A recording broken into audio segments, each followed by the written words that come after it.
The blinding flash of 1,000 cameras illuminates the most scandalous kiss of the decade.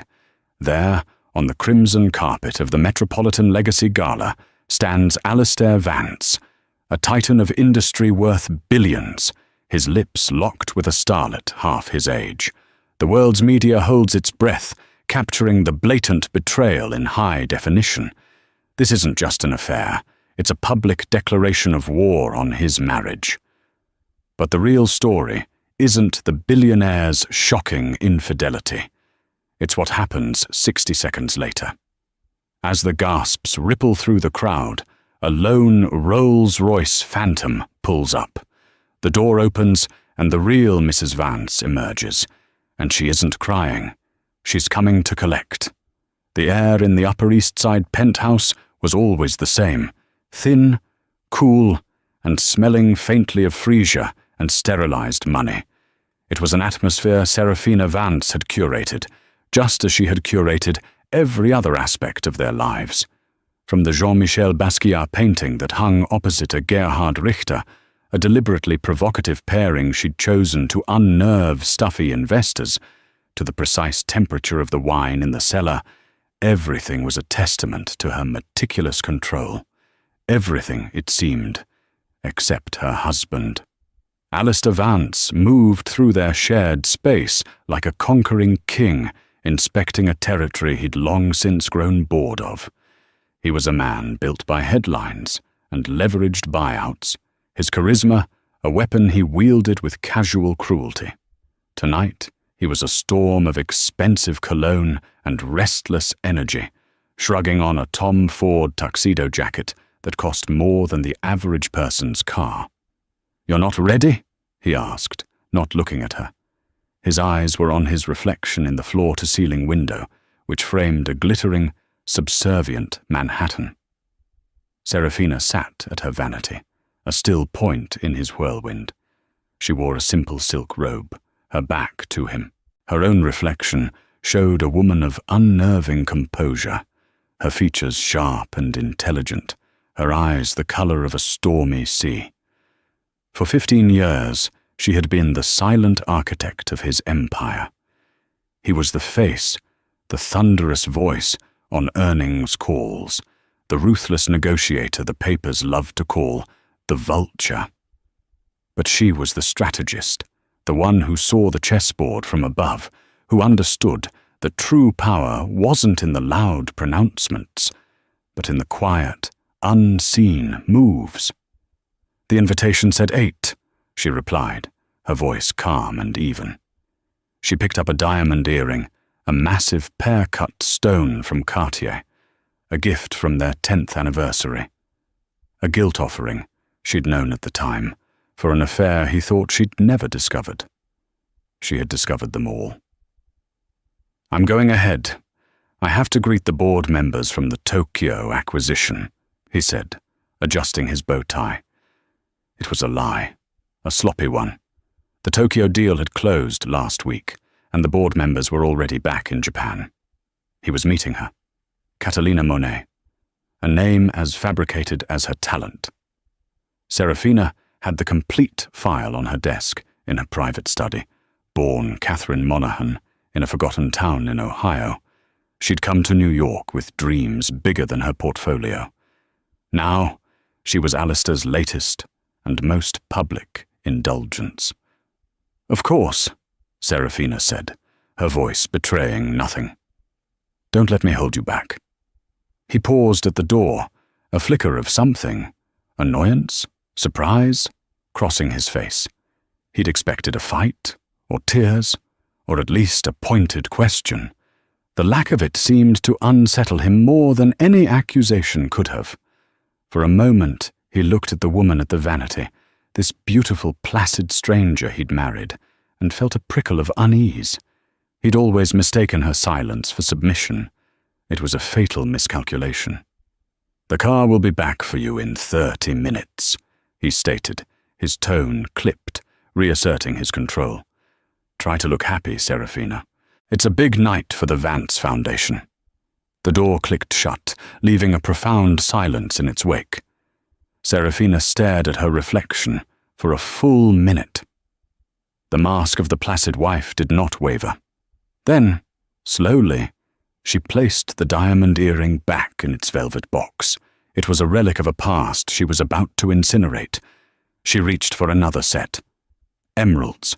Green like poison, green like money, green like the envy she was about to inspire.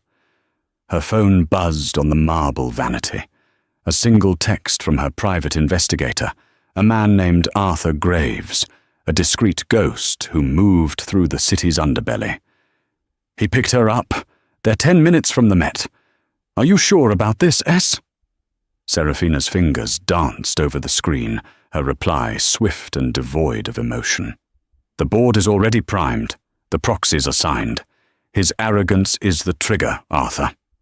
Let him pull it. She stood, the silk robe pooling at her feet. Waiting for her was not a dress, but a suit of armor, a custom-made Schiaparelli gown in a shocking, visceral crimson. It was the color of blood, the color of power, the color of a warning. Tonight was not a charity gala for the Vance Foundation. It was a coronation. Her coronation. And Alistair had just sent out the invitations. She had been patient for years, gathering threads, documenting indiscretions, creating shell corporations, and moving assets with the quiet precision of a master weaver. She hadn't just built a safety net for herself.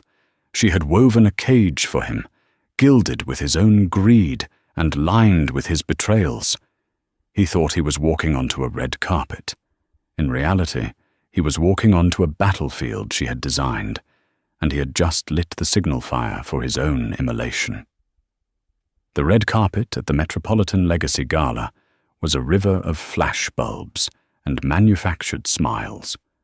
It was the apex of New York society, a place where power and fame bled into one another under the merciless gaze of the world's media. Reporters from Vogue, Vanity Fair, and every major news network lined the velvet ropes, their lenses like the hungry eyes of wolves, searching for a story, a scandal, a single moment of imperfection. Tonight, they were about to get a feast. Alistair Vance's Bentley Mulsanne arrived with the understated arrogance befitting his status. The crowd surged, cameras flashing, reporters shouting his name. He emerged first, a vision of tailored power, but it was the woman who followed him out that caused the first wave of gasps. It wasn't Serafina. Catalina Monet was poured into a silver dress that left little to the imagination. She was undeniably beautiful, with the hungry, sharp-edged beauty of a woman who knew it was her only currency. She clung to Alistair's arm, her smile a mixture of triumph and terror. She was playing a dangerous game, and for the first time, she was playing it on the world stage. They posed. Alistair, smug and proprietary, his hand possessively low on her back. Catalina, preening, tilting her head just so, a starlet in her own grand drama. The questions came like machine gun fire. Mr. Vance, a bold statement tonight. Catalina, are you the new face of the Vance Foundation? Where is Mrs. Vance? Alistair simply smiled, a predator's grin. He was enjoying this, the sheer audacity of it. He was Alistair Vance. The rules that governed lesser men, rules of decorum, of fidelity, of simple decency, did not apply to him. He was about to prove it. He leaned in towards Catalina, his voice a low murmur meant only for her, but observed by millions. They want a show? Let's give them one. And then he did it. He dipped her low, a parody of old Hollywood romance, and kissed her. It was not a peck on the cheek. It was a deep, passionate, deliberately provocative kiss, right there in the searing glare of the cameras. For a moment, there was a stunned silence. The frantic clicking of cameras was the only sound. Then, a collective, audible gasp rippled through the press corps and the assembled socialites. This was beyond a simple affair. This was a public execution of a marriage. It was a declaration that Serafina Vance, the elegant, enigmatic woman who had stood by his side for 15 years, was officially replaced, discarded, humiliated on a global scale. Catalina came up for air, her eyes wide, her cheeks flushed. This was it, the moment she had dreamed of. She had won. She was no longer a secret, a mistress tucked away in a St. Regis suite. She was here, on the arm of a billionaire, being kissed on the most exclusive red carpet in the world. She felt a surge of victory so potent it was dizzying. She mistook the flashbulbs for starlight, the reporter's shock for admiration. Alistair straightened his jacket, a smirk playing on his lips. He looked directly into the lens of a nearby television camera, as if sending a message directly to his wife, wherever she was, probably crying in their cavernous penthouse. "This is my world," his eyes said. "My rules." "No more questions," he announced, his voice booming with authority. He began to guide Catalina up the grand steps of the museum, leaving a firestorm in his wake. The gossip was already spreading like wildfire, phones lighting up across the city, across the world. The king had publicly crowned his new queen. But the story was not over. In fact, it had barely begun. As Alistair and Catalina reached the top of the stairs, a new commotion began at the curb. It was a different kind of stir. Not the fevered frenzy of a scandal, but a wave of hushed, reverent awe. A black Rolls-Royce Phantom, even more imposing than Alistair's Bentley, had glided to a silent stop. The license plate was simple: SV1. A single doorman, looking as if he were greeting royalty, rushed to open the rear door. For a moment, nothing happened. The anticipation was electric. The reporters, sensing a second act, swung their cameras away from Alistair and towards the car. Then, a single leg emerged, encased in a crimson silk stiletto. It was followed by the rest of her. Serafina Vance. When Serafina Vance stepped out of the Rolls-Royce, the world seemed to slow on its axis. The chaotic symphony of the red carpet, the shouting, the flashing lights, the desperate scramble for a story, died down to a stunned, reverent hush. She did not look like a woman who had just been publicly humiliated. She looked like a woman who had come to burn an empire to the ground and dance in its ashes. Her gown was a masterpiece of defiance. The Schiaparelli crimson was so vivid it seemed to bleed into the red carpet itself, a seamless extension of her power. The cut was architectural, severe, with sharp shoulders that spoke of battle armor, and a neckline that plunged with unapologetic confidence. Around her neck was not a delicate string of pearls, but a breathtaking collar of emeralds and black diamonds from Bulgari's Serpenti collection. A serpent coiling around her throat, its head resting near her heart. It was a statement. She was not the victim. She was the viper. Her face was serene, her expression a mask of cool, impenetrable calm. Her hair was swept back in a severe chignon, emphasizing the sharp, intelligent lines of her face. There were no tear tracks, no redness in her eyes. Her gaze swept over the stunned press corps, not with fear or shame, but with an almost pitying authority. It was the look of a queen surveying a crowd of court jesters. She did not rush.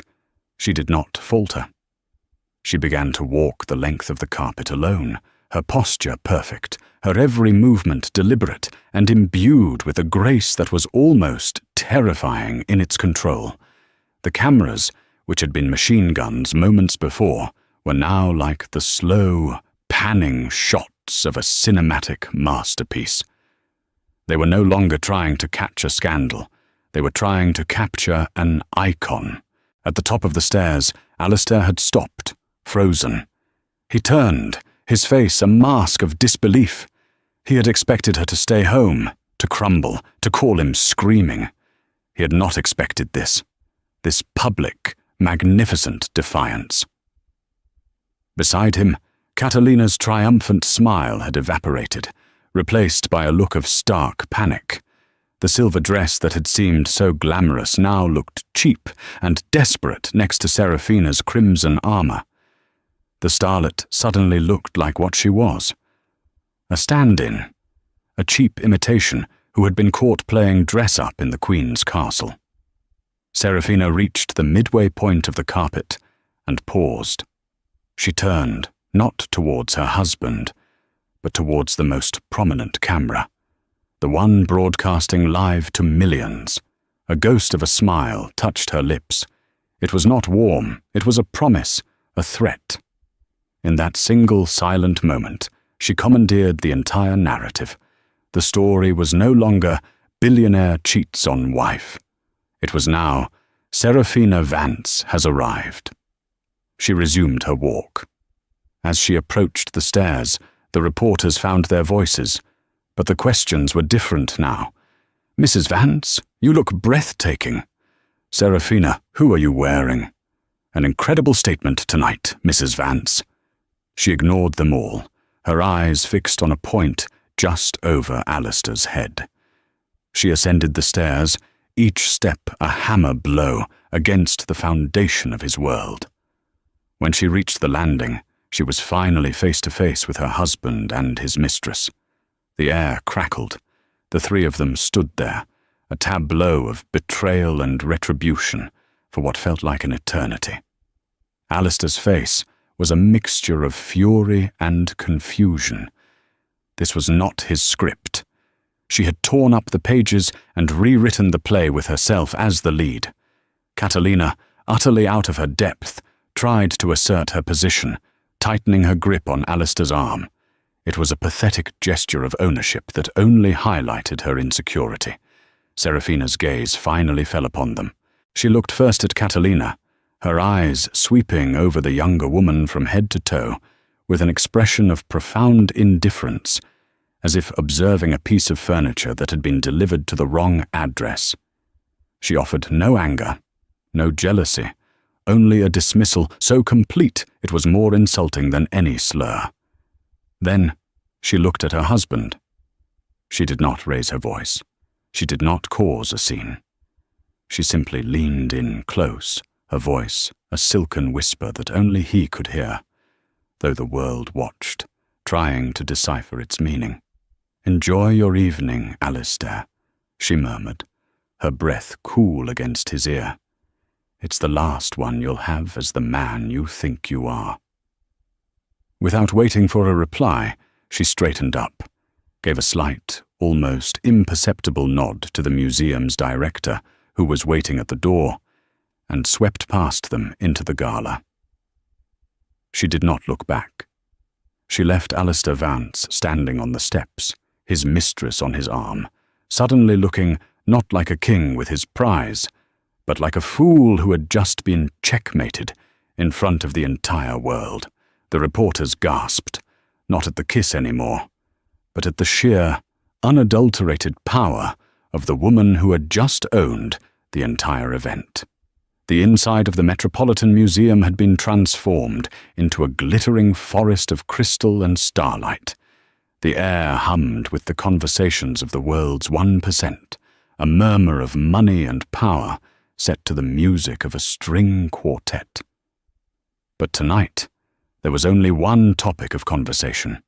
The drama that had unfolded on the steps outside had followed them in, clinging to the atmosphere like the expensive perfume on the guests' wrists. Serafina moved through the gala, not as a pariah, but as a conquering general. Heads turned as she passed, conversations faltered.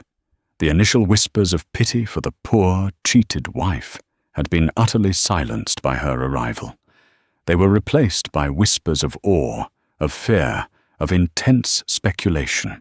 A woman who could face that level of public betrayal with such regal composure was not a woman to be trifled with. Alistair and Catalina entered moments later, the mood shifting around them like iron filings to a magnet. Alistair, accustomed to being the center of admiring attention, found himself the subject of furtive, judgmental glances. His allies in industry, men who normally would have rushed to shake his hand, suddenly found their champagne flutes fascinating. The women, the wives of his peers, looked at Catalina with undisguised contempt before turning to give Serafina subtle, approving nods. In the unspoken social calculus of this world, Alistair had made a fatal error. He had been vulgar. His transgression wasn't the affair itself, those were common enough to be boring, but the crass, public nature of it. He had created a spectacle, and in doing so had shown a profound lack of class. Serafina, meanwhile, was holding court. She made her way to a knot of the city's most powerful figures: Harrison Blackwood, the grizzled chairman of a rival investment bank; Beatrice de la Renta, the ancient matriarch of a fashion dynasty and the gala's chief benefactor; and Judge Peterson, a federal judge whose influence was felt from Wall Street to Washington. "Serafina, my dear," Beatrice said, her voice like gravel and diamonds, taking Serafina's hands in her own.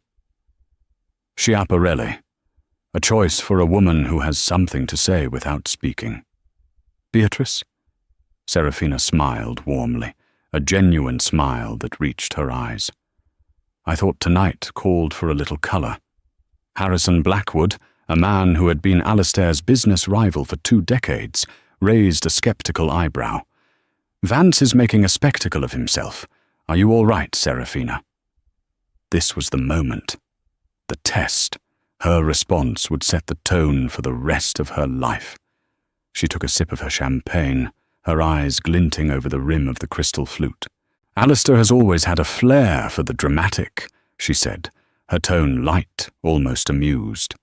"He's launching a new venture. I felt it was best he managed his own publicity for it." She paused, letting the implication hang in the air.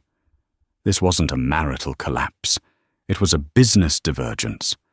By framing it this way, she wasn't the scorned wife. She was a CEO announcing a demerger. The nuance was not lost on them.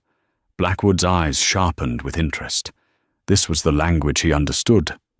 Not emotion, but strategy. Meanwhile, Alistair was trying to regain control. He dragged Catalina toward a group of his board members, a forced smile plastered on his face. "Gentlemen, a wonderful evening." The men, most of them in their late 60s, looked from Alistair to the half-dressed starlet on his arm, and then across the room to the vision of elegance that was his wife, who was now laughing with a federal judge. They exchanged uncomfortable glances. "Alistair," said one, a conservative named Robert Mills. "Quite the entrance." "Needed to shake things up," Alistair blustered, clapping him on the back. But the bravado rang hollow. He was losing the room, and he knew it. Catalina, sensing the chill, shrank into herself. The fantasy was curdling into a nightmare. She had imagined being welcomed into this world, feted and admired. Instead, she was being looked at like an invasive species. Serafina's mind was a whirlwind of calculations, but on the surface, she was the epitome of grace. She remembered a night, 6 months prior, that had sealed Alistair's fate. She had come home early from a charity board meeting, the quiet hum of the private elevator opening directly into their penthouse. She had heard them. Laughter from the master bedroom. Their bedroom. Catalina's shrill, theatrical laugh, and Alistair's deeper, indulgent one. She hadn't stormed in. She had retreated as silently as she arrived, went back down the elevator, and walked for hours through Central Park as dusk fell. The pain was a cold, sharp thing, but it was quickly superseded by a crystalline clarity. The marriage wasn't a partnership to be saved. It was a hostile entity from which she needed to extract herself and her assets. For years, she had channeled her brilliance into his company, her strategies earning them billions. Her name wasn't on the door of Vance Industries, but her fingerprints were on every successful blueprint. That night, she had called Geneviève Dubois, a divorce attorney known less for her courtroom theatrics and more for her reputation as a corporate assassin in couture. Their first meeting wasn't about alimony or dividing property. It was about a hostile takeover. "The prenuptial agreement is ironclad," Alistair boasts, Geneviève had warned in her clipped Parisian accent, sitting opposite Serafina in a discreet law office overlooking the park. "Read Clause 12, subsection B," Serafina had replied calmly. "The reputational damage clause. I had it drafted. It states that any act of public degradation or humiliation that negatively impacts the stock value of Vance Industries nullifies the financial caps on the settlement." Genevieve's perfectly sculpted eyebrows had risen. "And how would you prove a direct link between public humiliation and stock value?" "By ensuring they happen at the same time," Serafina had said. "Alistair is arrogant. He thinks he's untouchable. He's about to make a very big, very public mistake. And when he does, we will be ready to burn him to the ground." Now standing in the grand hall of the museum, surrounded by the powerful, Serafina felt the last vestiges of the hurt wife fall away, replaced entirely by the cold, thrilling certainty of the CEO. The party wasn't the end game. It was a public relations move, a brilliant one. She was establishing her narrative, casting herself as the victor before the battle had even officially begun. Alistair thought he was playing checkers. She had been playing multidimensional chess for years, and his queen was about to take his king. While the gala continued its charade of civility, a different kind of drama was unfolding in the silent, illuminated canyons of the financial district. This was Serafina's true battlefield, a realm of algorithms and stock tickers, where fortunes were won and lost in nanoseconds. At precisely 9:47 p.m., just as the first course was being served at the gala, an alert flashed across the desk of every major financial journalist in the country.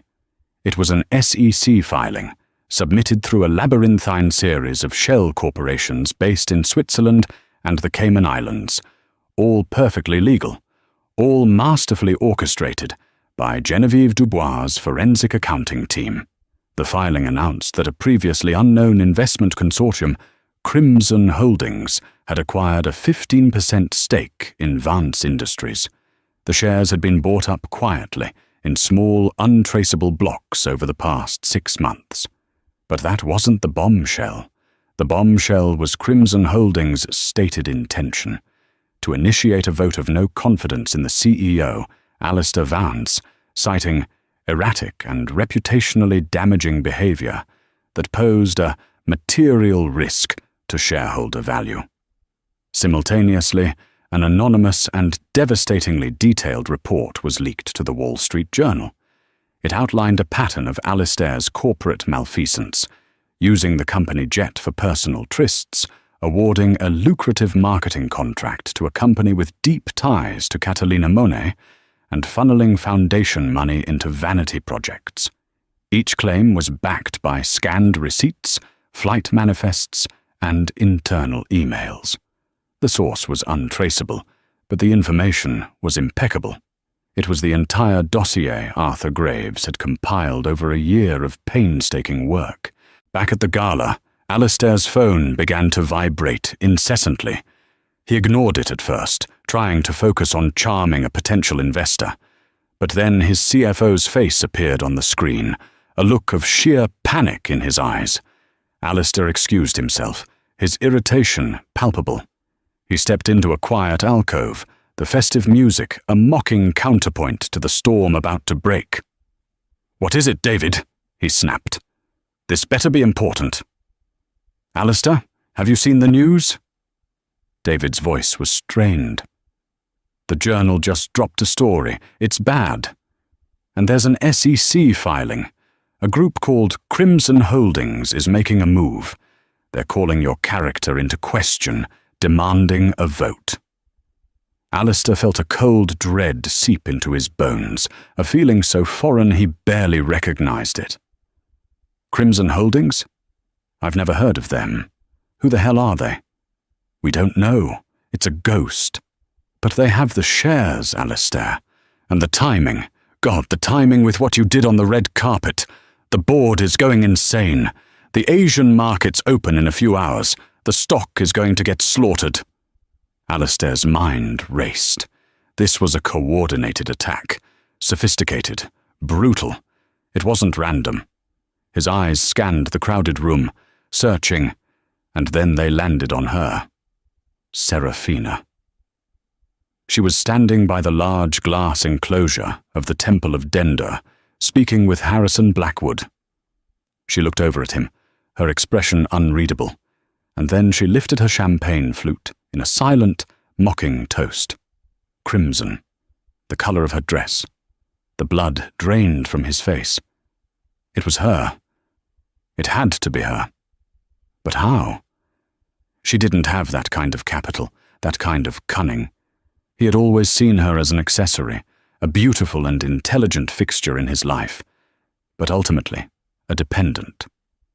The idea that she could orchestrate a corporate raid of this magnitude was unthinkable. He started towards her, shoving people aside, his mask of charm ripped away to reveal the raw fury beneath. Catalina, seeing him charge across the room, tried to follow, calling his name, but she was just part of the wake of his destruction now. He cornered Serafina against the cool stone of the ancient temple's enclosure. "You," he hissed, his voice low and venomous. "This is you. Crimson Holdings. How did you do this?" Serafina didn't flinch. She took a final, delicate sip of her champagne and placed the empty flute on a passing waiter's tray. She looked him directly in the eye, her gaze as cold and hard as the emeralds at her throat. "You're mistaken, Alistair," she said, her voice dangerously calm. "I didn't do this. You did. You just weren't paying attention." "The money, Serafina. Where did you get the money for the shares?" he demanded, grabbing her arm. Harrison Blackwood stepped forward. "Vance, I suggest you take your hands off her." Alistair barely registered him. His world was tilting, the floor giving way beneath him. Serafina looked down at his hand on her arm with disgust, and then back at his face. For 15 years, every investment strategy, every market prediction, every successful acquisition for Vance Industries came from my research, my analysis. While you were taking the credit, I was taking a commission, a very small, legally stipulated consulting fee that was funneled into a private trust, a clause you were too arrogant to ever read in the mountain of paperwork I prepared for you. She pulled her arm free. "I didn't buy your company with your money, darling. I bought it with my salary. And now," she added, a chilling smile gracing her lips, "thanks to your little performance tonight, Clause 12, Subsection B of our prenuptial agreement has been triggered. The reputational damage clause. The cap on my settlement is now gone. Your personal fortune is next." It was the unseen blade, not a weapon of passion, but a scalpel of pure, cold logic, wielded with a surgeon's precision. He had been so busy with his public betrayal that he had completely missed the private execution that had been happening for years, right under his nose. He had thought he was the vulture, but he had been the carcass all along, and she had just begun to feast. The fallout was immediate and catastrophic. By the time the sun rose over New York, the name Alistair Vance was no longer synonymous with power, but with scandal and spectacular collapse. The Asian markets opened first, and it was a bloodbath. Vance Industries' stock plummeted by 40% in the first hour of trading.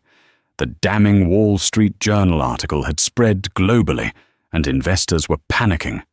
The story of his affair was now just a colorful footnote to the real narrative. A CEO whose recklessness and poor judgment had made the company vulnerable to a hostile takeover. His public kiss hadn't just humiliated his wife, it had cost his shareholders billions. Alistair spent the night in his office, a modern prison of glass and steel overlooking the city that no longer felt like his kingdom. He was a caged animal, roaring down the phone at lawyers, bankers, and board members, but their voices were distant, wary. The loyalty he had commanded through fear and wealth was evaporating. He was no longer a winner, and in their world, there was no place for losers. He tried to fight back. He issued a press release denying the allegations, calling them a baseless attack by a shadowy corporate raider. But it was useless. The evidence was too specific, too damning. The public, fueled by the delicious drama of the gala, had already cast him as the villain. News channels replayed the clip of the kiss, followed by the footage of Serafina's magnificent arrival, creating a perfect, irresistible narrative of a fallen king and a rising queen. Catalina Monet became a casualty of the war. Her agent dropped her. The lucrative marketing contract was rescinded. She was hounded by paparazzi, but they no longer treated her like a budding star. They treated her like a home wrecker, a punchline. She called Alistair repeatedly, but her calls went straight to voicemail. He had used her as a prop in his own downfall, and now she was discarded. Her 15 minutes of fame had been a public immolation. The definitive blow came 3 days after the gala. An emergency board meeting was called. Alistair walked into the boardroom, the long mahogany table filled with grim-faced men who had once fawned over him. At the head of the table, in his chair, sat Harrison Blackwood, and via a large video screen, patched in from her lawyer's office, was Serafina.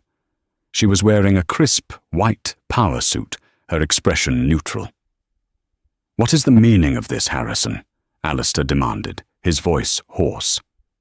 "It's simple, Alistair," Blackwood said, his tone devoid of sympathy.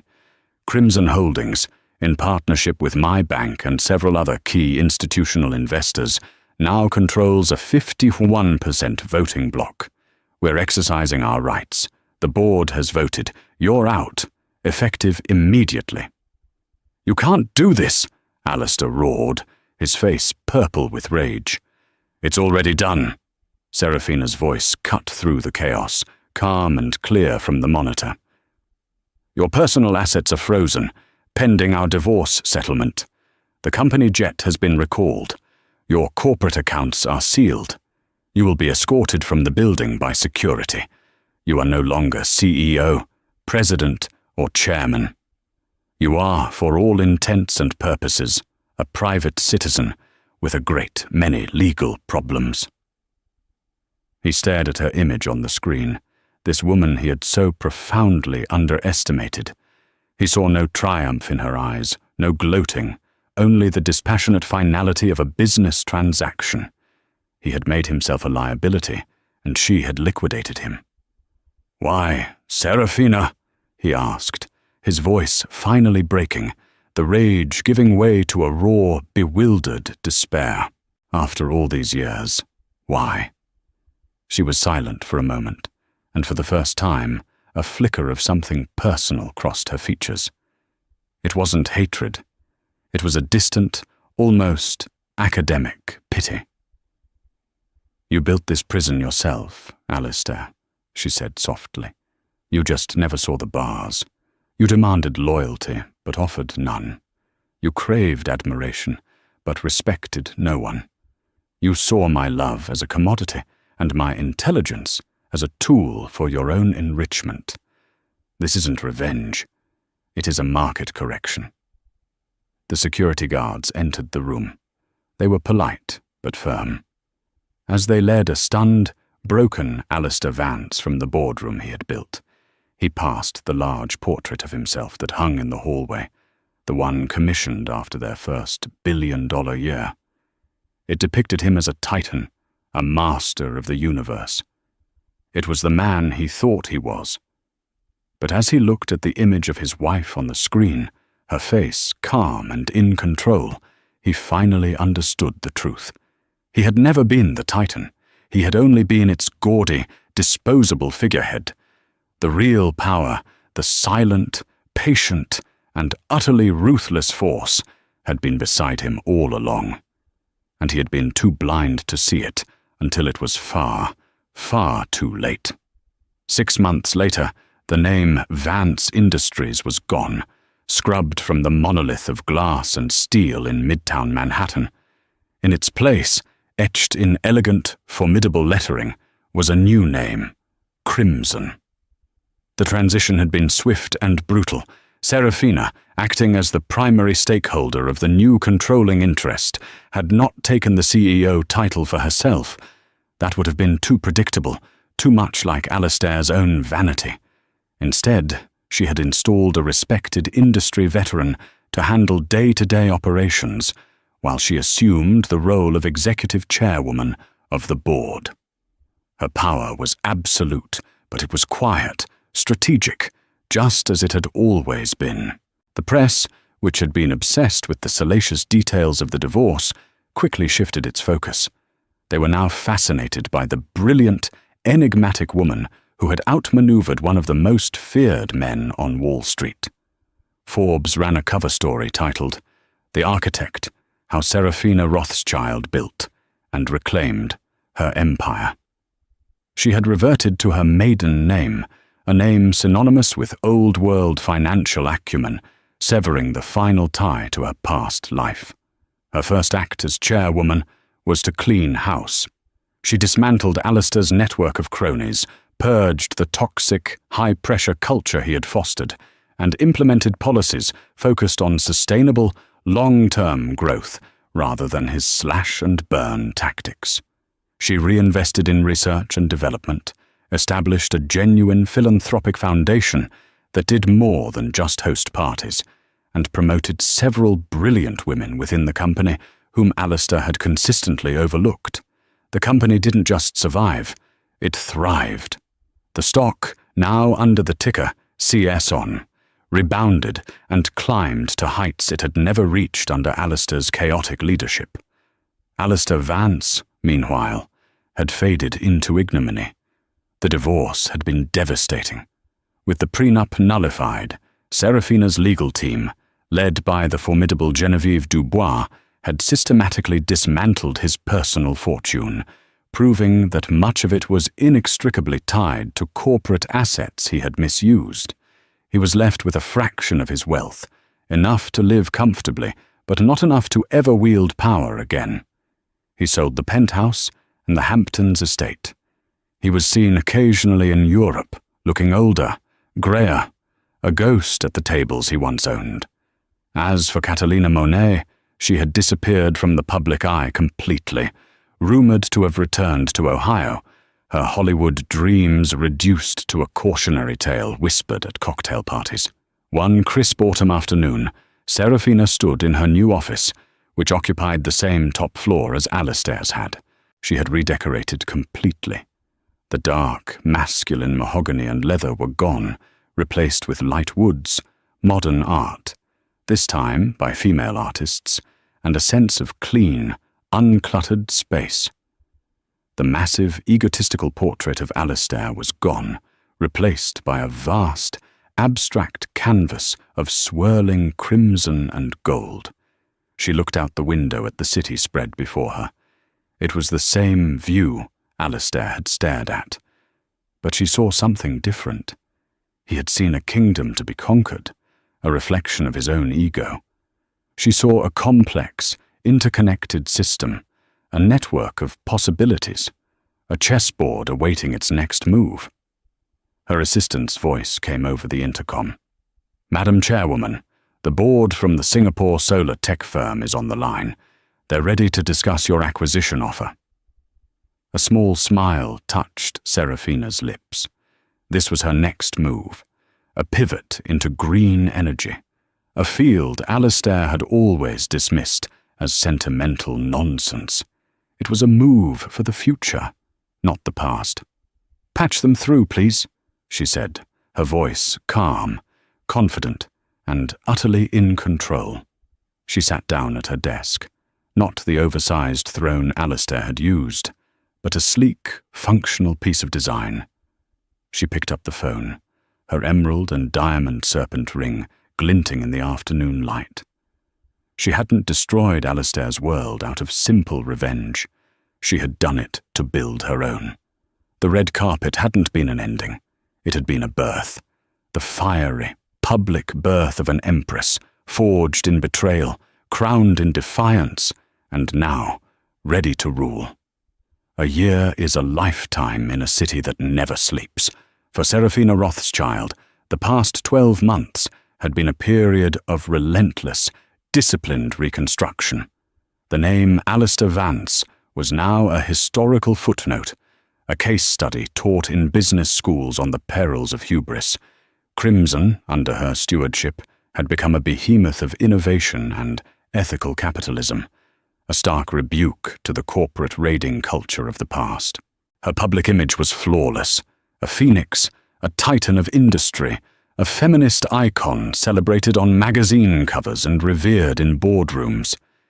She had won. The victory was total, absolute, and undeniable.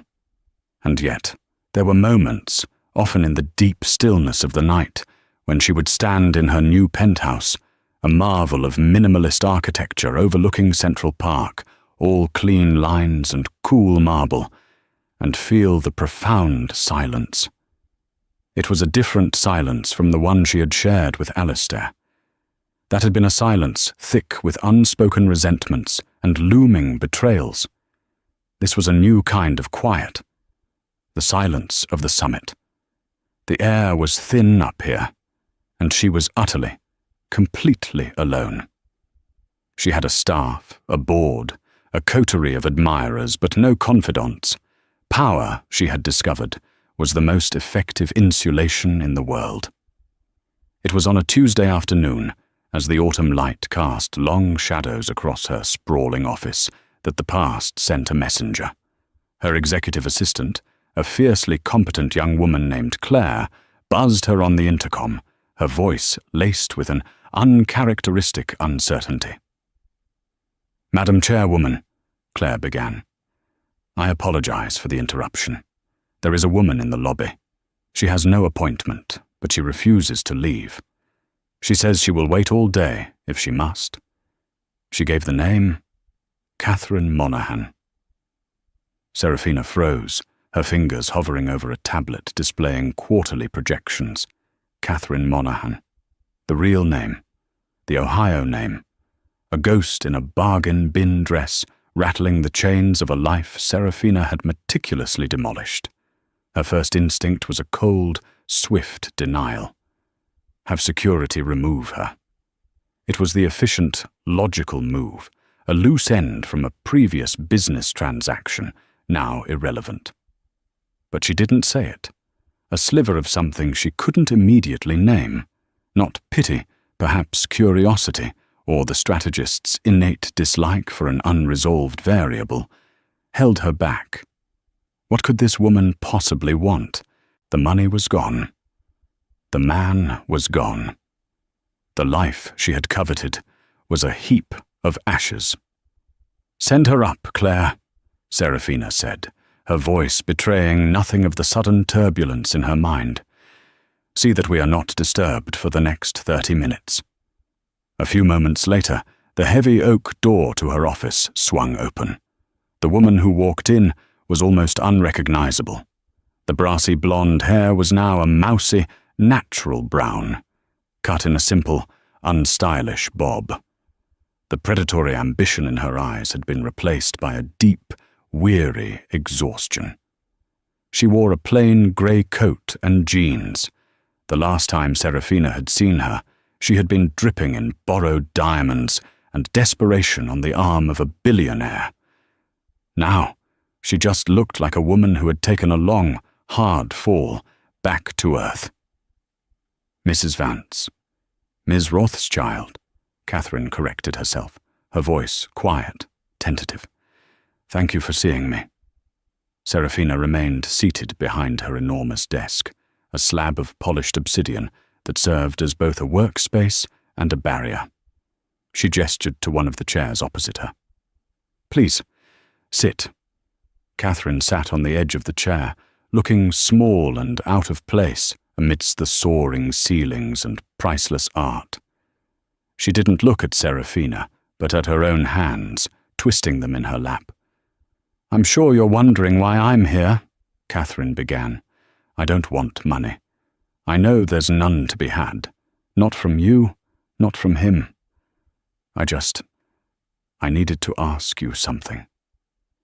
Serafina waited, her face a mask of polite neutrality. She would not offer an inch of emotion. This was a business meeting. Catherine finally looked up, and her eyes were surprisingly clear. The terror and triumph of that night at the gala were gone. What remained was a raw, painful sobriety. "He told me he loved me," she said, the words simple, unadorned. "He told me you were just a business partner, an arrangement, that you hadn't shared a bed in years. He said your marriage was a loveless cage, and he was desperate to get out. He promised me everything, a career, a future, a family." She let out a short, bitter laugh. "I was so stupid. I know that now. I was a cliché from a bad movie. But I believed him. I believed him because I wanted to. When he kissed me on that carpet, for 1 second, I thought I had won. I thought my real life was starting."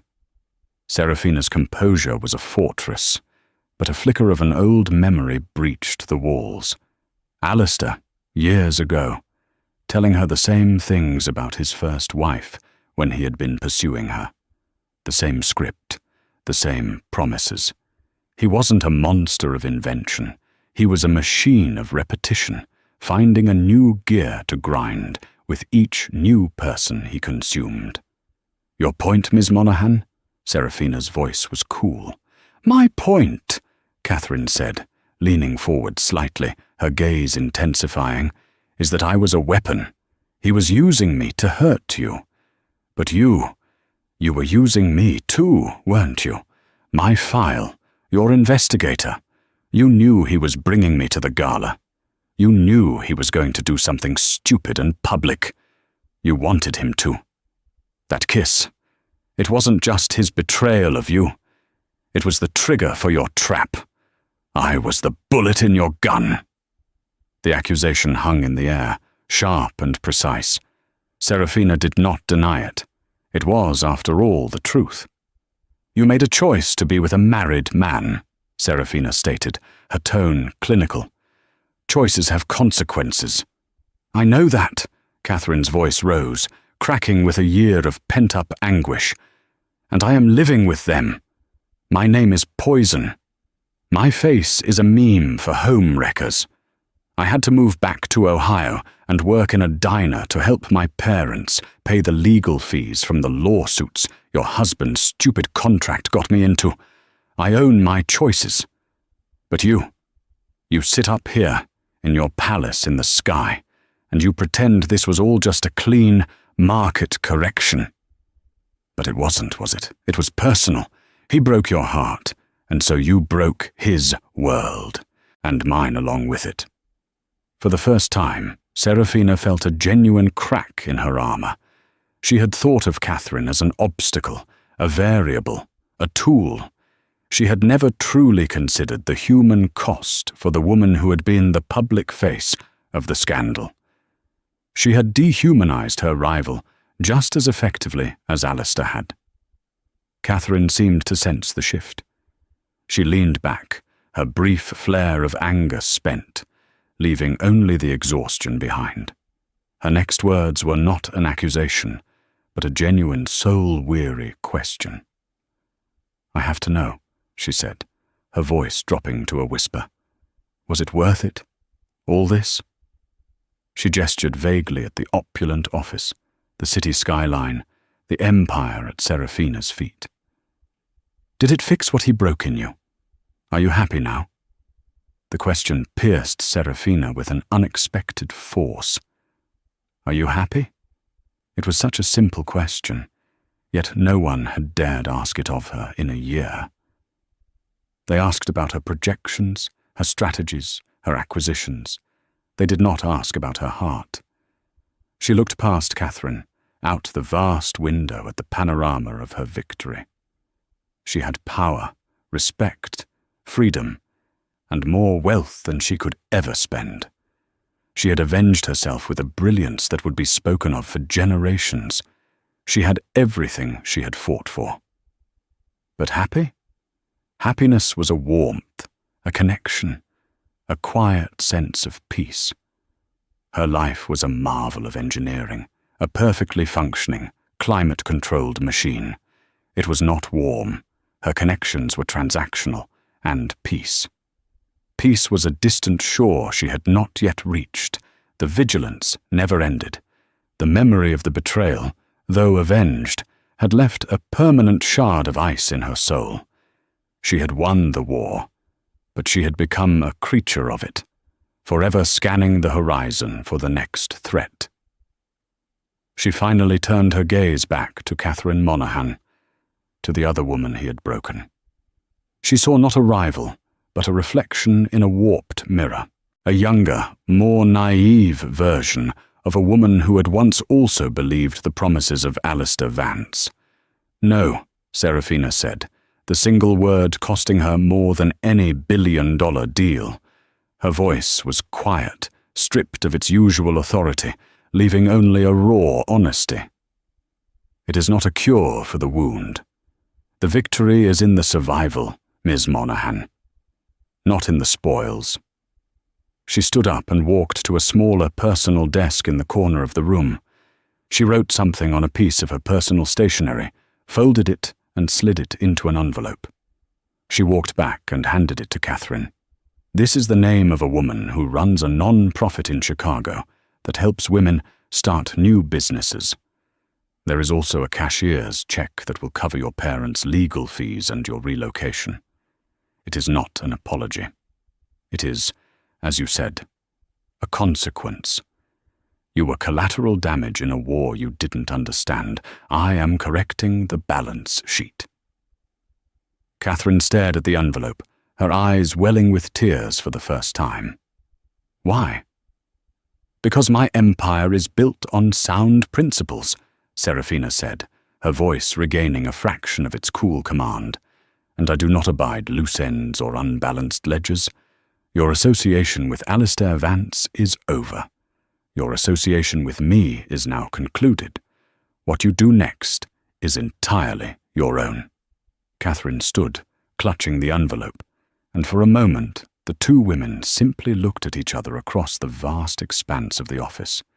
They were not friends, not enemies, not rivals anymore. They were two survivors of the same shipwreck, standing on opposite shores. After Catherine had gone, Serafina walked to the window. The sun was beginning to set, painting the sky in fiery strokes of crimson and gold, the colors of her brand, of her victory painting. But for the first time, the colors didn't feel like triumph. They felt like a warning, an echo. She had built a fortress to protect herself from ever being hurt again, but she was now its solitary prisoner. She had mastered the world of finance, of strategy, of power, but the quiet, uncharted territory of her own heart remained a wilderness. The battle was won, but she was beginning to understand that the search for peace was a war fought entirely on her own, and it had only just begun. And so, the reign of Alistair Vance ended, not with a bang, but with the quiet, decisive click of a boardroom door. Serafina Rothschild proved that the most powerful move isn't always the loudest. Sometimes it's the one nobody sees coming until it's too late. She didn't just survive a public humiliation. She weaponized it, turning a moment of profound betrayal into the greatest leverage of her life. This wasn't just a divorce. It was a hostile takeover of her own destiny. What do you think? Was Serafina's plan a stroke of genius or a cold-hearted masterpiece of revenge? Could Alistair have ever seen it coming? If you love stories of epic comebacks, brilliant strategy, and seeing power shift in the most dramatic way possible, then show some love by hitting that like button. Share this video with anyone who knows that true strength often works in silence. And most importantly, subscribe to our channel for more stories where the game is played for the highest stakes. Let us know in the comments below. What was the single most powerful move Serafina made? Pregnant wife returned from the hospital only to find the millionaire living happily with his mistress. Caroline Rutherford's heart pounded the moment she stepped out of the hospital. After months of treatments to save her high-risk pregnancy, she expected a tender homecoming with her beloved husband, Richard, a man whose empire stretched from the glistening skyline of New York to opulent villas in the French Riviera. Yet, upon arriving at the grand marble foyer of their mansion, Caroline realized her world was about to collapse in an unimaginable way. Laughter echoed from upstairs, laughter that wasn't hers. Suspicion turned into dread. Never could she have imagined that while she fought for her unborn child's life, her millionaire husband found comfort in someone else's arms. Caroline Rutherford stood under the great chandelier that crowned the foyer of the Rutherford mansion. The house she once considered her castle now felt oppressive. She clutched a small medical discharge note against her chest. In her other hand, she balanced a bag of medication prescribed for her fragile condition. For several months, she had been away in Switzerland's famed Rosenberg Clinic, recommended by her physician, Dr. Maria Rosenberg, whose family had founded the private facility. The clinic specialized in high-risk pregnancies. Caroline's journey had been lonely and perilous, all in hopes of preserving the life of her unborn child. Yet, as she inhaled the perfumed air, a mix of fresh roses and expensive cologne, Caroline's intuition screamed that something was wrong. She pictured her husband, Richard Rutherford, a powerful businessman adored by tabloids and envied by colleagues. For years, he had exuded the aura of a devoted partner, a charming philanthropist who donated generously to global charities. Their marriage had not always been smooth, but she believed they stood on solid ground. That certainty began to crumble when she heard an unfamiliar female voice echo from the upstairs study. A radiant, tinkling laughter, so casual, so relaxed, and definitely not hers. Every step Caroline took felt heavier than the last, as if the house itself conspired to trap her in heartbreak. Caroline ascended the winding staircase, her hand trembling over the golden railing. She could almost feel the presence of betrayal thick in the air. As she reached the landing, the hushed sound of intimate conversation filtered through the corridor.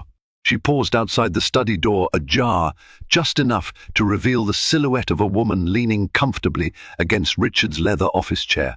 Her name was Bianca Moretti, a fashion designer from Milan, rumored to have captured the hearts and fortunes of powerful men.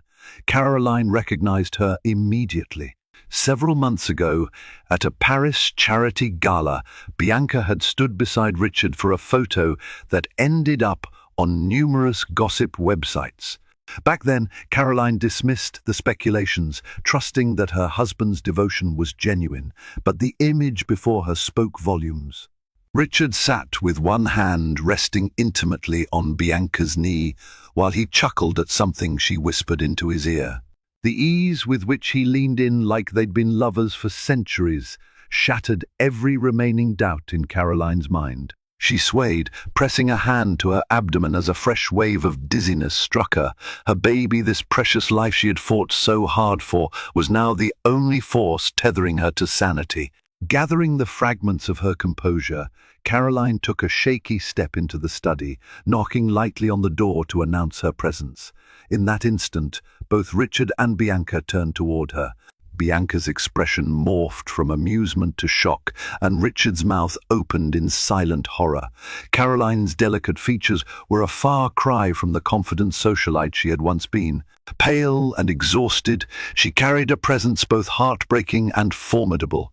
"Caroline," Richard managed, jumping to his feet. He rushed forward as if to assist her, but she extended a trembling hand to keep him at arm's length. "Is this how you welcome me home?" she asked, voice quivering. "I thought I would return to a devoted husband, not this spectacle." Bianca rose from the chair, adjusting her hair and smoothing her designer blouse. She stood tall, flashing a sly confidence, as though her presence was beyond question. Caroline noticed the subtle diamond bracelet on Bianca's wrist, one Caroline herself had admired once in a Tiffany's catalogue. The betrayal ran deep. Richard stammered an explanation, but the words sounded hollow. "I can explain things aren't what they look like," he said.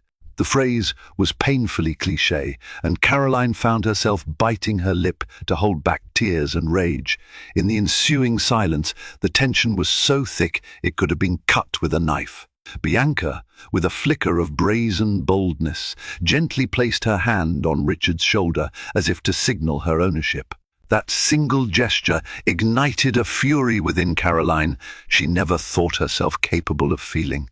Caroline recalled the many hours she had spent in the clinic bed, the lonely nights connected to the fourth drips, the sharp pangs of fear when she thought she might lose the pregnancy, and the glimmer of hope each time a nurse brought good news.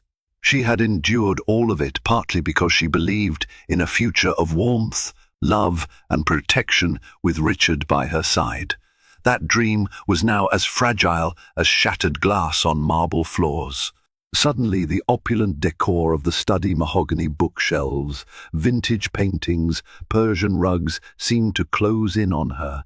She steadied herself, inhaling deeply to quell the wave of nausea rising from the pit of her stomach. With quiet determination, Caroline turned to Bianca first. "I suggest you leave," she said, her voice steady. Bianca's eyes narrowed, but she gathered her designer handbag and strutted toward the door, leaving behind a poisonous cloud of expensive perfume. Then Caroline faced her husband. "How long, Richard?" she asked, voice cracking. "How long have you been living in this lie?" Richard looked cornered, like a man who had just watched his world spin off its axis. "Caroline," he began, running a hand over his neatly trimmed hair, "this isn't what you think. Bianca was. She was just helping me manage some business deals in Milan. It's complicated." Caroline nearly laughed at the flimsy excuse. Their entire relationship felt like it was unraveling in slow motion. Slowly, she placed a hand on her abdomen, sensing the baby shift. A wave of protective anger fueled her words. "I risked my life for our child. I believed in the vow we made to face everything together. Meanwhile, you decided to play the devoted husband in public while you courted your mistress in private." The stinging bitterness in her voice was undeniable. Richard's eyes darted to the ground, unable to meet her gaze. While he might have been a titan in boardrooms, commanding deals worth millions, here he stood powerless. Caroline felt tears threaten, but she refused to break in front of him. She turned on her heels and walked out of the study, ignoring his pleas for her to stay. Each step down the hallway reverberated like a judge's gavel, sealing the first act of heartbreak in a drama far from its conclusion. Caroline locked herself in the master bedroom, the one she once shared with Richard, filled with memories of whispered laughter and early morning cuddles. Her reflection in the ornate mirror showed a woman she barely recognized, gaunt, pale, and hollow-eyed from months of medical stress. She recalled the day her obstetrician, Dr. David Macmillan, told her how precarious her pregnancy was. Complications threatened her health, and the baby was at constant risk. She flew to Switzerland under Dr. Macmillan's advice to seek specialized care, believing her husband would support her every step of the way. Yet, phone calls from Richard had grown increasingly rare over the last month, replaced by a parade of excuses. sudden business trips, emergency board meetings, time zone conflicts. Caroline didn't want to be a suspicious wife who bombarded him with accusations, so she gave him space, trusting that his business empire demanded extraordinary attention. Now, that kindness felt like a cruel betrayal. She sank onto the bed, burying her face in a pillow to muffle sobs that shook her body. Through her tears, her resolve slowly solidified. She had to protect herself and her child. She refused to be an afterthought or a pawn in Richard's double life. The next morning, Caroline woke with swollen eyes and a dull ache throughout her body. She ventured downstairs to find the dining room table laden with her favorite breakfast items, fresh fruit, croissants, and a pot of chamomile tea steeping. A hopeful sign, perhaps an olive branch extended by Richard, yet he was nowhere to be seen. As she sipped her tea, she replayed the previous night's events in her mind. Every time she recalled Bianca's smug grin or the way Richard tried to stutter an explanation, anger boiled in her veins. But overshadowing that anger was a profound heartbreak. Her phone buzzed, pulling her back to the present. A text from her closest friend, Rebecca Smith, popped up. "How are you holding up? Heard you're back in town. Need to see you." Rebecca was one of the few people Caroline trusted wholeheartedly. In fact, she'd once confided to Rebecca about her fertility struggles before her pregnancy was finally confirmed. Caroline typed back, fingers trembling, "I'm not okay. Come as soon as you can." Moments later, she heard footsteps and turned to see Richard entering the dining room, looking determined. The tension between them was palpable. She straightened, preparing for the inevitable confrontation. Richard approached cautiously, hands tucked into the pockets of his tailored trousers. His gaze searched Caroline's face, seeking any trace of warmth. Finding none, he exhaled a defeated sigh. "Caroline, can we talk, please?" She gestured for him to sit, her expression icy. "Go ahead. Talk." He lowered himself onto a chair across from her. She noticed how his usually confident posture was slumped. "I won't insult your intelligence by claiming there's nothing between Bianca and me. But it started. It started when the loneliness got to me." Caroline's heart clenched. "Loneliness? Do you realize how lonely I was in that hospital? Day after day, with doctors warning me I could lose this baby at any time. All I had was faith that you were my anchor, my reason to hold on." Richard swallowed hard. "I know," he said, voice shaking. "I failed you. I got caught up in the press, the company, in temptations. But I never wanted to replace you or our child." "Don't," Caroline snapped, cutting him off. "I'm not your consolation prize." He tried to reach for her hand, but she drew back. The silence that followed spoke more truth than any string of apologies ever could. Before Richard could voice another excuse, the doorbell rang. Caroline stood up, grateful for the interruption. She walked to the foyer, opening the grand doors to find Rebecca Smith. Her auburn hair was pulled into a messy bun, and concern etched lines across her usually cheerful face. Without a word, Caroline threw her arms around her friend, letting out a sob she had fought to contain in front of Richard. Once Rebecca was inside, Caroline led her to a quieter sitting room, away from Richard's piercing stare. The instant they settled on a plush velvet sofa, Caroline poured out the story of her discovery, the mistress, the betrayal, her heartbreak. Rebecca's eyes blazed with fury on Caroline's behalf. "I can't believe he'd do this, especially after everything you've gone through for this baby," she said, shaking her head in disbelief. "You have legal rights, Caroline. Your health and your baby's health come first. Have you considered what you're going to do next?" Caroline wiped her eyes. She'd always admired Rebecca's level-headedness. "I'm not sure," she admitted. "I can't just forgive and pretend nothing happened. But leaving him, that's a massive decision, with consequences for me and for my child." Caroline's dilemma weighed heavily. She was married to a man whose wealth and connections stretched across continents. The Rutherford name carried influence that could charm politicians and quiet tabloids. Yet behind the glamorous facade lay a marriage stained by infidelity. Rebecca gently placed a hand over Caroline's.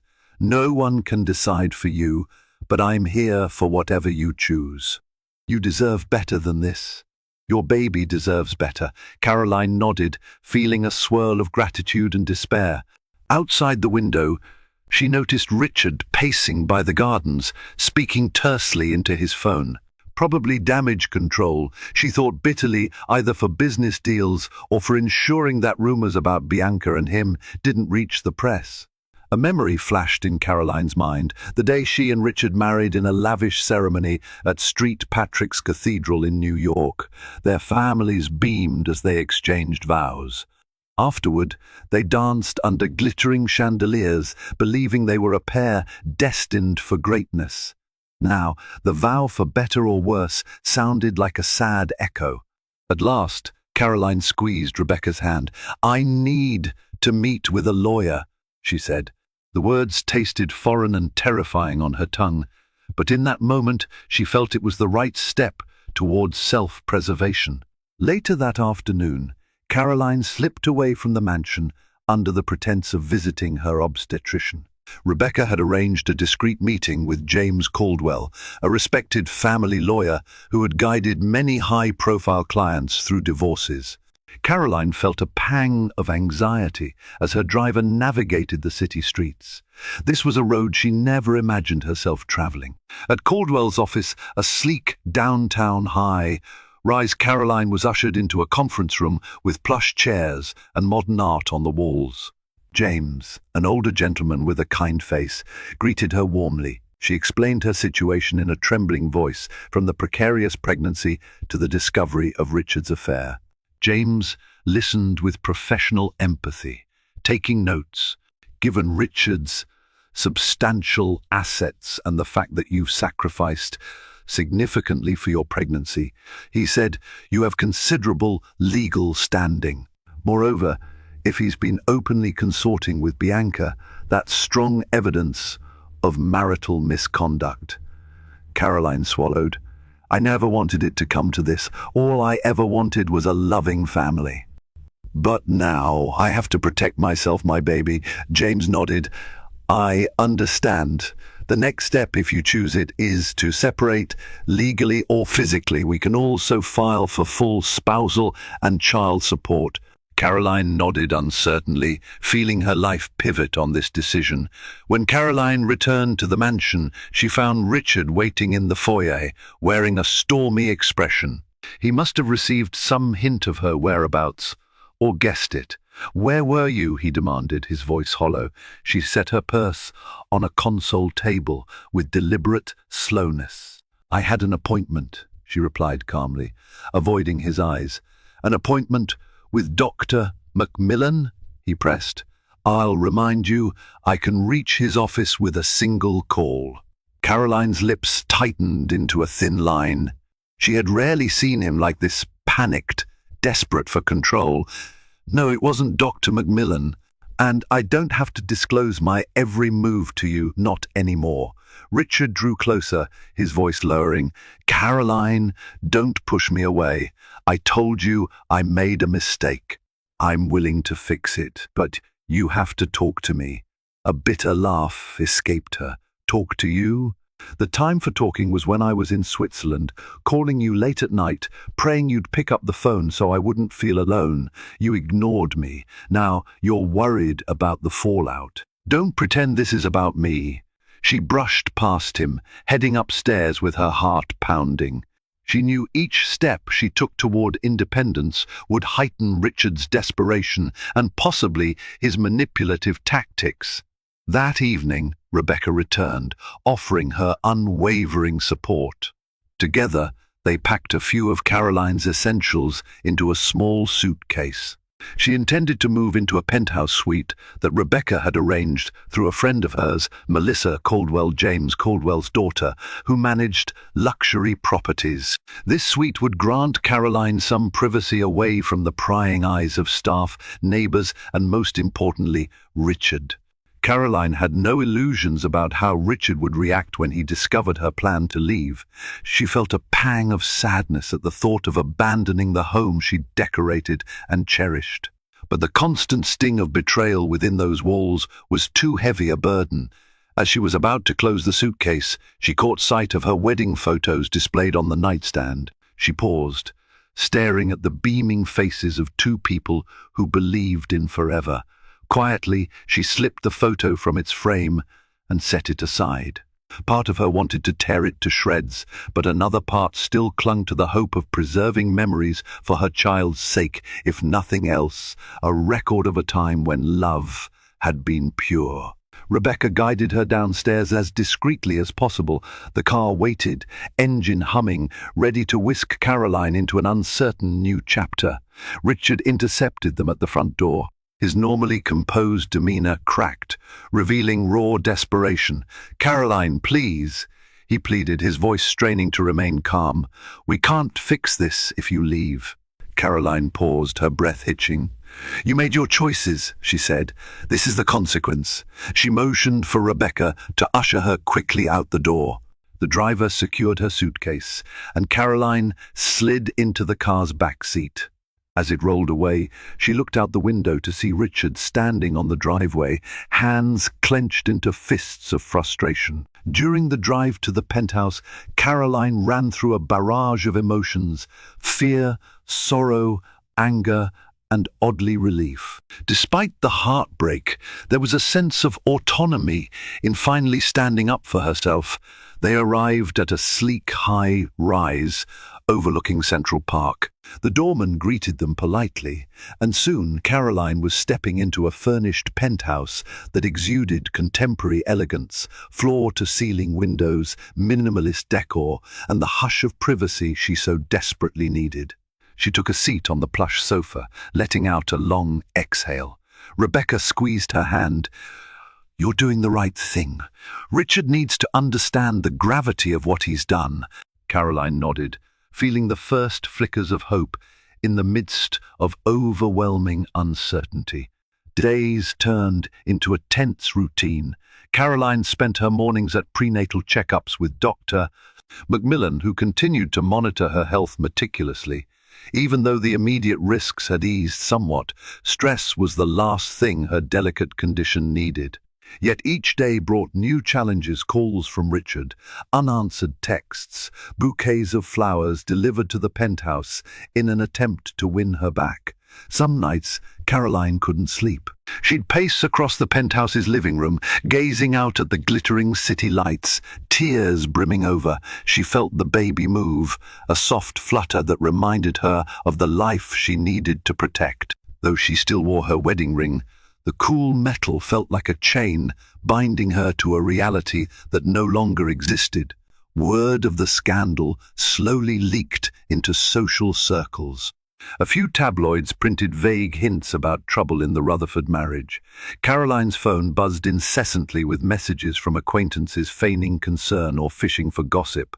She remained resolute in her silence, determined to keep her personal war out of the public eye as much as possible.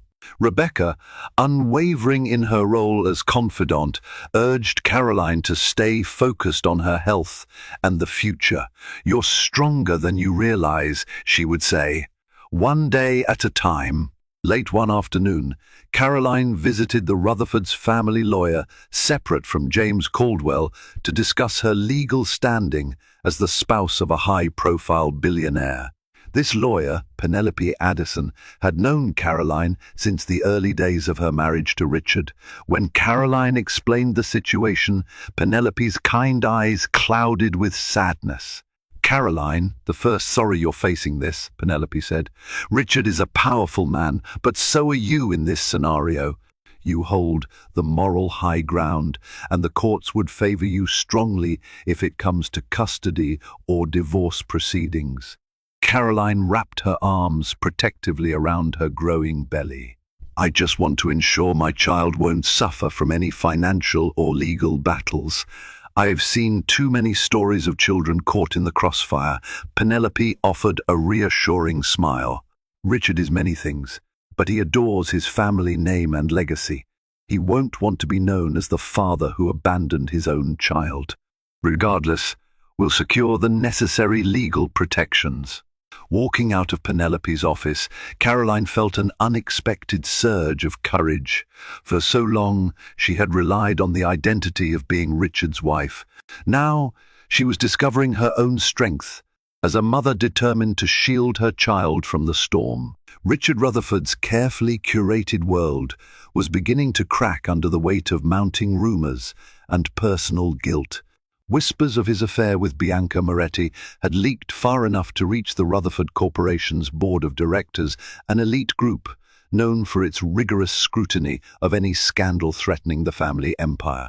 A special meeting was called, during which several board members quietly voiced concerns about the detrimental effects of such negative publicity on investor confidence and stock performance. Others, more discreet but equally alarmed, wondered if Richard's new distractions were undermining his usual sharpness in steering the company's strategic direction. Behind the polished conference table and the sleek city views, Richard sat, perspiration gathering at his collar. He feigned composure, weaving half-truths about a harmless misunderstanding. Yet as he glanced from one stern face to another, the reality of his double life pressed upon him like a vice. He left the meeting with a sense of dread he had not felt before, an uneasy mix of fear that Bianca's name was on everyone's lips, and an even deeper concern about losing control. Returning to his office, Richard sank into his leather chair and stared at the framed family photograph on his desk. Caroline's gentle smile and bright eyes seemed to accuse him of recklessness. Guilt over betraying her mixed with anger at her sudden decision to separate from him. In fleeting moments of honesty, he acknowledged that he had allowed himself to be seduced by Bianca's flattery, the glamorous parties, and the thrill of stepping outside his predictable marriage. But he had never believed Caroline would discover the affair so directly, let alone walk out. Meanwhile, Bianca felt emboldened by the newfound spotlight. With Caroline gone, she assumed she would occupy a more significant role in Richard's life. She demanded invitations to lavish galas, charity auctions, and investors' dinners, flaunting designer gowns and clutching his arm possessively for every camera. The press, hungry for salacious headlines, began describing them as an emerging power couple. Magazine spreads painted Bianca as a vibrant fashion muse and Richard as her wealthy benefactor. But beneath the glossy surface, tension simmered. Each time a magazine or blog speculated about his crumbling marriage, Richard was haunted by the realization that he had become a man he despised, someone who had traded genuine devotion for fleeting excitement. Late at night, alone in his penthouse study, he scrolled through old text messages and photographs, impulsively typing apologies to Caroline. More often than not, she left them unanswered. A silence that spoke volumes of her pain and served as a stark reminder of his own profound mistakes. Caroline settled uneasily into her temporary home, the quiet penthouse she had rented to escape both the suffocating walls of the Rutherford mansion and the relentless media spotlight. Although the space offered privacy, floor-to-ceiling windows, and a serene view of the city skyline, it was impossible to shut out the noise of gossip swirling around her life. News outlets and social media platforms buzzed with speculation about Richard's affair, Bianca's brazen public appearances, and the fate of Caroline's marriage. Whenever Caroline ventured outside, photographers jockeyed for position in the lobby, hoping to capture a single revealing image or coax a comment from her. Under this pressure, Caroline's emotional and physical health wavered. Sleep became elusive, haunted by nightmares in which she relived the moment of discovering her husband's betrayal. Her once healthy appetite shrank, replaced by waves of nausea that often had little to do with her pregnancy and everything to do with her turmoil. Rebecca, her ever-loyal friend, visited daily, She fretted over Caroline's pallor and insisted that she see a therapist for the trauma. Initially hesitant, Caroline relented. She knew deep down that she could no longer process the pain alone. Dr. Lucinda Delgado, a soft-spoken woman with warm, empathetic eyes, specialized in helping high-profile clients navigate personal crises. The first session began with a polite exchange, then quickly delved into Caroline's innermost feelings, fear for her baby's future, a sense of betrayal so deep it felt physical, and a simmering anger at Richard, though part of her still remembered the man she had loved. Dr. Delgado's questions were gentle, yet probing, guiding Caroline to explore her own emotional needs. Caroline had never considered just how much she had sacrificed for Richard's demanding lifestyle.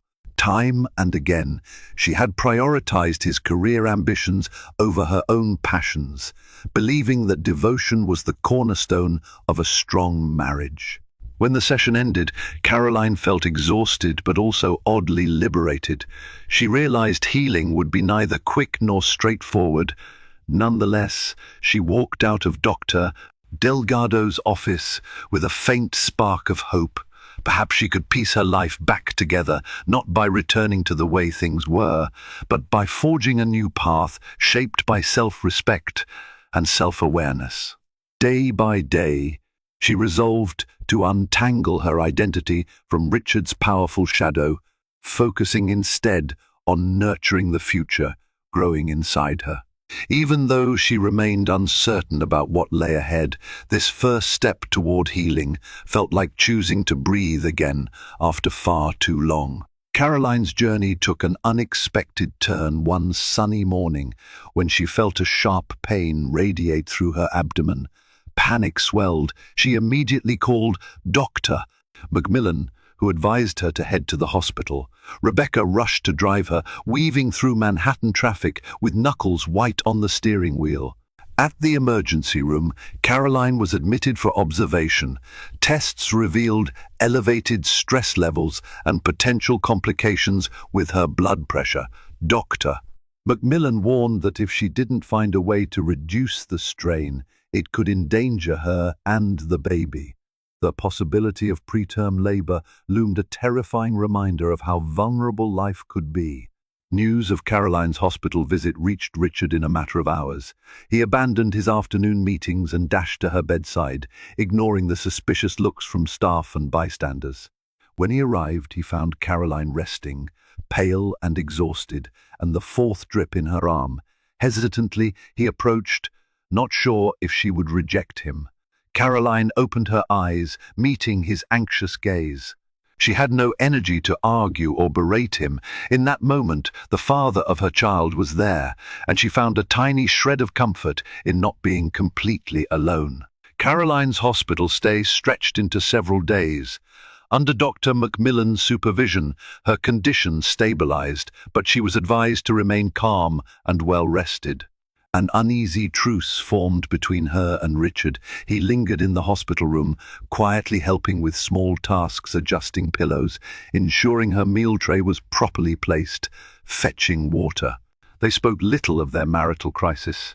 The tension was still thick, but an unspoken compassion for the baby united them in that sterile environment. Bianca, however, was far from pleased. She bombarded Richard's phone with calls and texts, demanding to know why he had vanished and insinuating that Caroline was manipulating him. Torn between guilt and obligations, Richard mostly ignored Bianca's tirades, focusing on Caroline and the precarious health of their unborn child. One afternoon, as Caroline dozed, Richard stepped outside to take a call from the board of directors. That's when Bianca unexpectedly appeared, finding him in the hospital corridor. She wore a glamorous outfit that clashed with the austere surroundings, her face twisted in jealousy. "So this is where you've been hiding," she hissed. "I deserve answers, Richard. Don't forget our plans." His jaw tightened. For the first time, he felt annoyed by her demands. "Bianca, not now. Caroline is pregnant with my child, and she's in danger. Show some decency." Her eyes flared. The confrontation marked a turning point in their illicit relationship, a glimmer that the affair's shimmering allure was beginning to tarnish. Inside the hospital room, Caroline stirred awake to find Richard gone and no sign of a nurse. Confusion and anxiety spiked her heart rate. She carefully sat up, pressing the call button. Moments later, a nurse checked her vitals, offering reassurances that her husband had stepped out momentarily. Exhaustion washed over Caroline.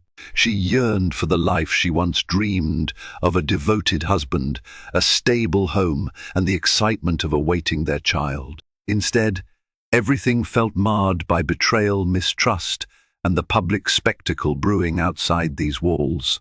The ring on her finger felt heavier than ever, a symbol of vows unkept. When Richard finally returned, Caroline studied the guilt etched across his face. "Where did you go?" she asked softly. "Just outside to take a call," he replied, voice subdued. "How are you feeling?" She sighed, resting her head against the pillow. "Tired." An awkward silence followed. Caroline mustered the courage to meet his gaze. "Richard, I don't have the strength to fight right now. The baby's health is paramount. We can't keep allowing our bitterness to feed this storm." He nodded, contrite. "You're right. Let's focus on the baby first." In that moment, a fragile ceasefire began, though old wounds still burned beneath the surface. After a week, Caroline was discharged from the hospital with strict orders to avoid stress. Richard insisted she stay at the mansion, arguing that she'd have better access to round-the-clock care and more space to relax. Though initially hesitant, Caroline conceded for the baby's sake on the condition that Bianca was never to set foot on the property again. Entering the mansion felt surreal. The same grand foyer, the same glittering chandelier, now overshadowed by memories of betrayal. Yet, the staff hurried to accommodate her, preparing healthy meals and a serene atmosphere. Richard turned an empty guest suite into a private retreat for Caroline, offering her distance from the master bedroom that held too many painful reminders. At first, conversation between them was limited to mundane updates, meal preferences, doctor appointments, business headlines.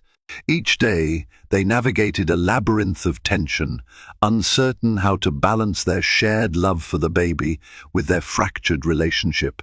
Caroline often retreated to a sun-drenched alcove overlooking the gardens, reading parenting books or journaling her tangled emotions. Richard tried in small ways to make amends, fresh flowers in her room, a gentle inquiry about her health, or picking up a parenting magazine left on a table, but no apology could erase the past. Caroline remained cautious, heart barricaded behind the fortress of heartbreak. Time moved forward, and Caroline entered her 7th month of pregnancy. The more her belly grew, the more she realized how much her life had changed since that first moment she found Richard with Bianca. Yet among the turmoil, subtle shifts began to shape their new normal. On a few occasions, Richard accompanied her to Dr. Macmillan's appointments. He asked questions about the baby's progress, listened carefully to instructions, and even expressed wonder at hearing the baby's heartbeat, a sound that softened some of Caroline's guardedness. Word from the outside world was not so gentle. Bianca's modeling contract with a luxury brand skyrocketed her visibility. She was often photographed partying in Monaco or dining in exclusive restaurants, sometimes alluding to the powerful man who changed her life. Insinuations in tabloids hinted that she expected Richard to bankroll her glamorous lifestyle. Yet, Richard visibly began withdrawing from her, diverting his energy into damage control and his impending fatherhood. Caroline observed these changes with cautious hope. Each small act of responsibility from Richard was a reminder of the man she once loved. Still, trust remained elusive. Could she ever forgive him? If so, would that forgiveness be genuine or merely a compromise for the sake of their child? When Caroline reached her 8th month, Dr. Macmillan recommended she remain on partial bed rest to reduce the risk of premature labor. Confined to her suite, she found solace in planning the nursery. Despite the uncertainty, she wanted her child's room to be a haven of warmth. Soft pastel walls, plush toys, and a vintage rocking chair gifted by her mother. She entrusted the staff to bring her swatches of fabric, pictures of cribs, and adorable baby outfits. One day, while she was reviewing a baby journal, Richard knocked and entered softly. He carried a small box wrapped in silver paper. "I wanted to give you this," he said, setting the box beside her on the bed. Inside was a delicate gold locket engraved with the initials C.R., and inside a place for a photograph of their baby. Caroline pressed her lips together, tears threatening. It was a thoughtful gesture, reminiscent of the considerate Richard she had once cherished. She looked up at him. "Thank you," she whispered, her voice thick with emotion. He nodded, relief flickering in his eyes. "It's the least I can do." For a moment, they lingered there in tentative tranquility, yet neither dared to address the looming question: could their relationship ever be salvaged? Caroline was resting in the upstairs sitting room, trying to calm her breathing after yet another uncomfortable round of Braxton Hicks contractions. Although Dr. Macmillan had assured her these sporadic tightenings were natural, the stress of her deteriorating marriage was a weight she felt in every tendon and muscle. At 8 months pregnant, she had little energy to spare, yet she remained vigilant, listening for any sound that might herald more drama in the once peaceful mansion. A sudden commotion in the foyer jolted Caroline from her thoughts. Alarmed, she rose carefully, one hand supporting the small of her back while the other protected her belly. She moved toward the sweeping staircase, her steps slow but resolute. Below her, she spotted Bianca Moretti in a stylish yet overly dramatic coat, gesticulating wildly as she confronted Richard. The voices echoed across the high ceilings, their fury palpable. From her vantage point on the stairs, Caroline watched Richard's posture tense. His voice, usually controlled and confident, was taut with anger. "Bianca, you can't just barge in here," he snapped, his attempt at maintaining composure fraying at the edges. Bianca's eyes flared at Caroline's movement. Spotting her rival at the top of the staircase, she directed an icy sneer upward. "Oh, the invalid wife decides to join us," she said, her tone dripping with condescension. "Congratulate yourself, Caroline. You've done an excellent job chaining Richard to you by waving your pregnancy around." A surge of indignation washed over Caroline.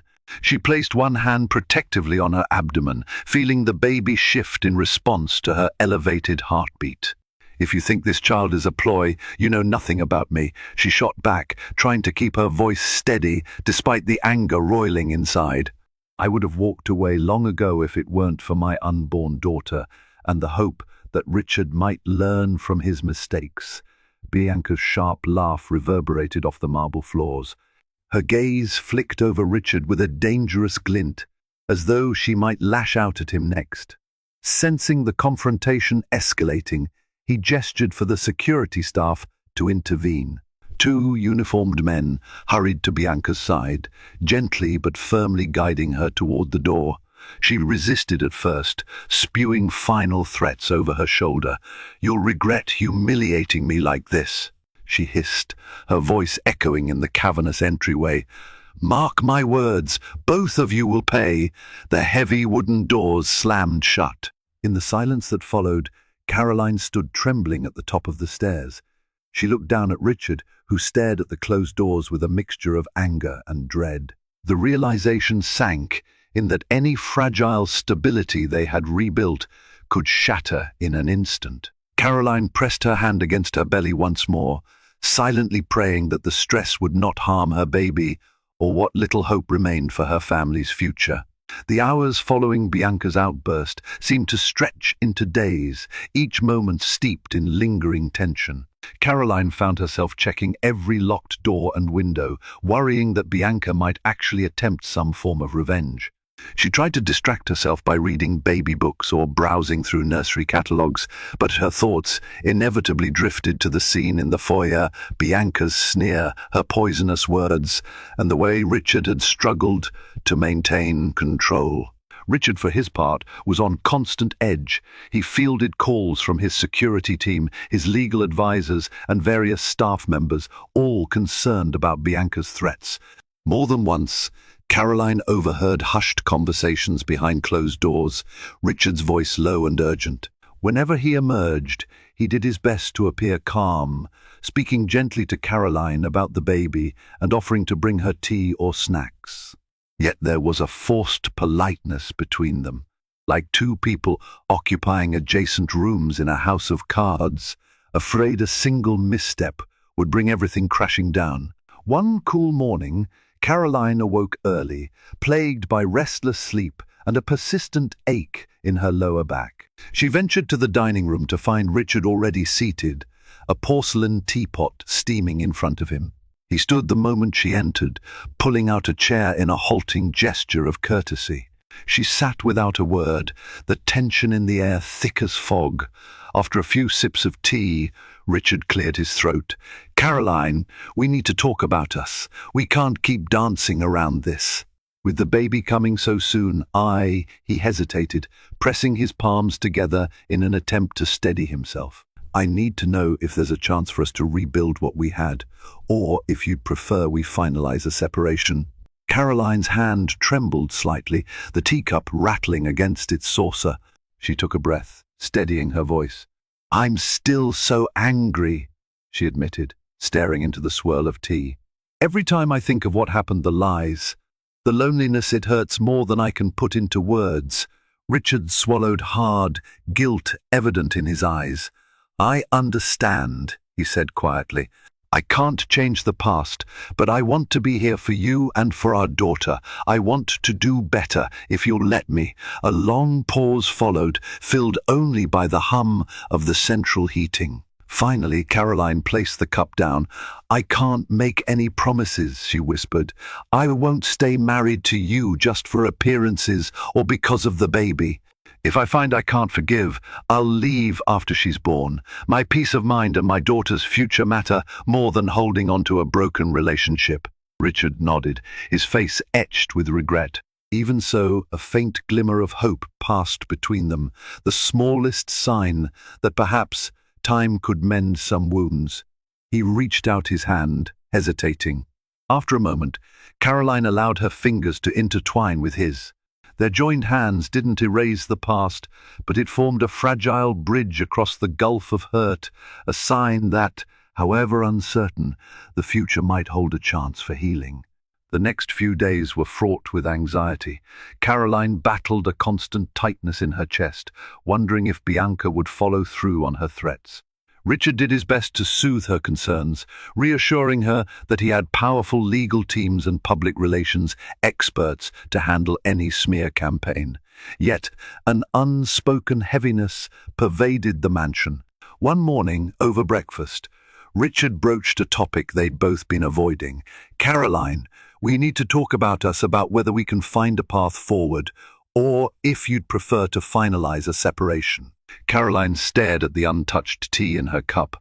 "I'm not sure," she admitted.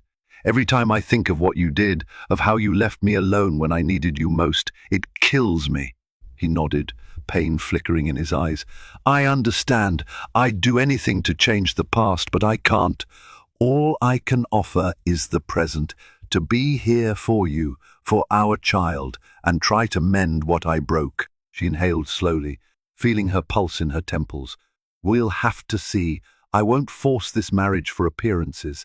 If I decide I can't forgive, I'll leave after the baby is born." Richard's shoulders sagged with the weight of her words. He silently reached for her hand, and she allowed it tentatively, a fragile bridge spanning a chasm of hurt. As Caroline approached her 9th month of pregnancy, every day felt like teetering on a knife's edge. She walked carefully through the mansion's hallways, her belly leading the way, occasionally resting in a plush lounge whenever the fatigue overwhelmed her. Richard shadowed her with concern, though he kept a respectful distance, aware that trust could not be repaired overnight. Tabloids erupted again after Bianca Moretti made statements implying a secret child scandal, insinuating she might have been pregnant with Richard's baby before an alleged miscarriage. There was no evidence, but the headline was salacious enough to feed gossip columns. Caroline felt her blood pressure surge at the suggestion. Dr. Delgado coached her on coping strategies, emphasizing calm breathing and positive affirmations.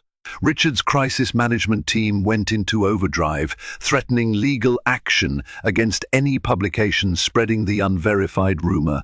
For Caroline, it was a draining spectacle. Each new day brought another wave of chaos.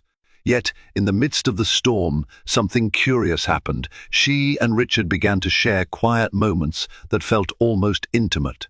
They'd watch the news together, discuss baby names, even exchange faint smiles when the baby kicked. Though pain still lurked beneath every interaction, so did the faint glimmer of a shared future. The climax arrived in the early hours of a rainy morning. Caroline woke to persistent contractions, the pain gripping her lower abdomen like a vice. She called for Richard, who sprang into action, helping her into the car. The drive to the hospital was tense, each contraction intensifying as thunder rumbled in the distance. In the maternity ward, Dr. Macmillan and a team of nurses quickly surrounded her. Machines beeped, monitors flickered, and Caroline tried to steady her breath. Richard hovered, holding her hand with an intensity she hadn't felt in a long time. Their gazes locked during a particularly fierce contraction, and she saw genuine fear and love reflected in his eyes. For that moment, everything else, Bianca, scandals, betrayal, fell away, overshadowed by the miracle of life they were about to welcome. Hours later, a piercing cry rang through the delivery room. A baby girl, tiny and wailing with robust lungs, was placed gently in Caroline's arms.